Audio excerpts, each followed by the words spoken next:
My mother-in-law spat, threw my baby bag onto the driveway and closed the front door in my face. A worthless wife has no place in this home. I believed my life was over 3 days after the C-section, clutching my crying newborn daughter in the icy rain while my cowardly husband ignored me.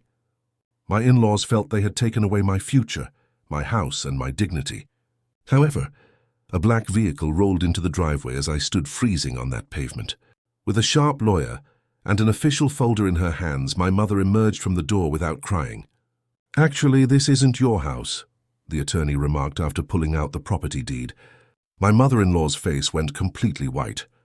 Their smiles were permanently erased by what transpired next, demonstrating that cruelty always has a cost. Sarah Bennett is my name. I had an emergency C-section 3 days ago to give birth to my daughter Lily. I am 31 years old. I was relieved when my husband Mark drove me home from the hospital. I anticipated being able to finally breathe while lying in my own bed. Rather, my mother-in-law, Evelyn, was standing on the front porch with her arms folded as soon as we arrived at the driveway. Richard, my father-in-law, stood next to her with a neutral expression. Evelyn turned the deadbolt and slammed the front door in my face before I could even enter. She snatched my packed baby bag from the porch and threw it onto the wet grass near the driveway. She spat. "There's no room in this house for a useless wife," in a tone that could have frozen the summer air. I held my weeping infant close to my chest as I stood there in complete shock. Every muscle in my stomach is screaming with pain.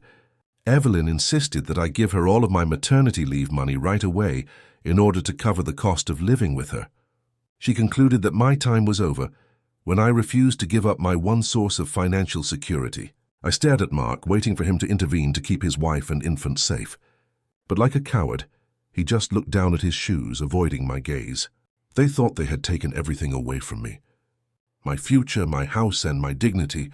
However, Evelyn was unaware that a tempest she never anticipated was going to be unleashed by her merciless ultimatum. As I stood shivering on the concrete pavement, the chilly rain started to mix with the perspiration on my forehead. Lily's little lungs were strained against a moist chill as she screamed, and each and every tear was like a blade piercing my heart.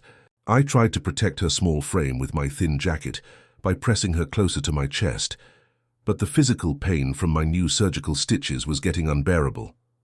I had the sensation of being ripped apart from the inside out. I turned to face Mark, my voice quivering with a mix of desperation and pure tiredness.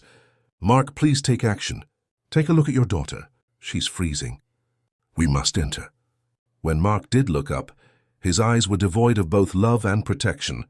All that was present was the weak, hollow obedience he had always displayed to his mother. "Just give her the savings, Sarah," he whispered, sounding emotionless and lifeless. "You're being very dramatic. Mom simply wants to confirm that we are making a contribution. She would allow us back in right now if you will just quit being so obstinate, apologize, and give the money. You're to blame for this." Evelyn grinned through the glass window up on the porch, observing my suffering with a triumphant expression. She genuinely thought she had shattered me. She believed that I was entirely alone, defenseless, and stuck with nowhere to go. They anticipated that in order for me to survive the night, I would have to drop to my knees, ask for forgiveness, and give up all control over my life. However, something within of me hardened as I stared at my husband's cowardly face. A mother who would stop at nothing to keep her child safe took the place of the weeping, helpless girl they believed they could easily control, just as the agonizing pain started to cause my knees to buckle. The quiet suburban street was filled with the low rumble of an engine. Mark's car was directly behind a sleek black sedan, its headlights shining through the rain that was getting darker. My mother, Helena, emerged through the rear passenger door. She didn't appear agitated or emotional. She had an air of icy, unquestionable power, her expression unwavering. One of the city's most vicious real estate lawyers, Mr. Vance, a towering man with a heavy leather briefcase, walked beside her. My mother hurried over, wrapped Lily in a warm, dry blanket, and led me into the cozy interior of her car while Mark blinked in bewilderment. She furiously hissed, "Get inside, Sarah," as her ferociously protective eyes locked onto mine. "I've got it from here." Helena and Mr. Vance marched right up the porch steps before either Mark or Evelyn could comprehend what was occurring. With another sneer, Evelyn slightly opened the door. What is this foolishness, Helena? Before I call the police for trespassing, leave my property. Mr. Vance remained unflinching. He went straight into Evelyn's personal space after unzipping his briefcase and taking out a framed, stamped document bearing an official golden seal. Mr. Vance's voice echoed sharply off the brick walls as he continued, I suggest you don't call the police, Mrs. Miller, because if anyone is trespassing, it's you. Neither you nor your spouse own this property. It didn't. Evelyn's smile went in an instant, and her jaw twitched nervously in its place. Mr. Vance displayed the paper. This house was bought by Sarah's late father 15 years ago, and leased to you under a confidential arrangement overseen by Helena. Mrs. Miller, you are renters, and your lease was formally cancelled 5 minutes ago. Evelyn's face was utterly devoid of colour as she gazed at the document, her hands starting to shake. This is untrue. I've lived here with my spouse for 15 years. This house was paid for by us. Evelyn, did you pay the rent? With a voice that was dangerously calm, my mother spoke up. Rent was reduced to a small portion of the going rate, because my late husband was sympathetic to your family's financial struggles. You mistook my silence for weakness, and you mistook our generosity for ownership. In a panic, Evelyn turned to face Mark. Tell them, Mark, inform this attorney that he is mistaken. Like a deer caught in headlights, Mark stood motionless in the driveway. He was unable to look his mother in the eyes. Mr. Vance took out another sheet of paper from his briefcase and adjusted his glasses. In actuality, Mr. Miller was fully aware of this agreement. Mr. Advance replied, casting a disgusted glance at Mark. 2 years ago, as a witness, he signed the lease renewal. Despite being aware that his parents did not own this house, he permitted his wife to be sent out on the streets on false pretenses. From inside the car, I gasped as I saw my husband's cowardly stance crumble even more. He was aware that while sitting on a huge falsehood, he had allowed his mother to act like a haughty matriarch and mistreat me for years. In addition, Mr. Advance kept moving toward Evelyn. Any attempt to illegally bar the landlord's family from the property or any refusal to pay municipal property taxes, which you are presently 3 years behind on, constitute an immediate breach of contract. According to the provisions of your lease, Mrs. Miller, you have broken every single term. Evelyn's haughty calm was totally destroyed, and her mouth opened and closed like a fish out of water. The brutal reality of her greed came down around her, and the otherwise peaceful neighborhood fell silent. The house was literally slipping through Evelyn's fingers as she retreated from the porch and gripped the doorframe. She cried out, her voice breaking with sheer terror, "You can't do this to us! Get out here, Richard! They are attempting to take our house." Richard rushed to the front door, but his expression went blank the moment he saw the legal seal on the papers and the icy resolve in my mother's eyes. He was aware of Mr. Vance's standing. He was aware that they had no legal foundation. Mr. Vance took the last document out of his folder and gave it to Richard. "Because you illegally shut out my client's daughter while she was in a fragile post-medical state, and because you have failed to pay 3 years' worth of property taxes totaling more than $20,000, we have obtained an emergency evacuation order." An order for an emergency? Evelyn's hands trembled wildly as she gasped. "What does that signify?"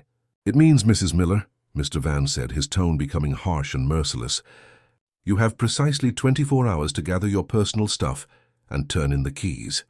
Helena will file full charges for property tax fraud, and local law police will remove you for criminal trespass if you remain on this property by 5 tomorrow afternoon." Evelyn peered at me through the car's rain-streaked window. Just 20 minutes ago, the arrogant, cruel bully who had thrown my baby's garments onto the lawn had vanished. She was replaced with a scared, helpless woman. She had attempted to ruin me after realizing that her conceit had just left her homeless. However, she had completely undone herself in the process.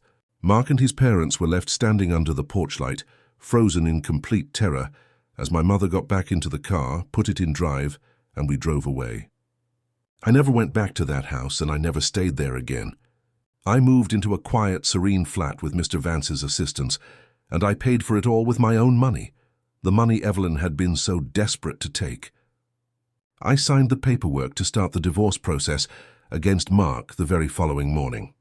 I requested maximum child support, in addition to full legal and physical custody of Lily. Mark attempted to make things right after realizing the full scope of what was going on. He called me numerous times a day, sobbing into the phone and pleading with me to change my mind.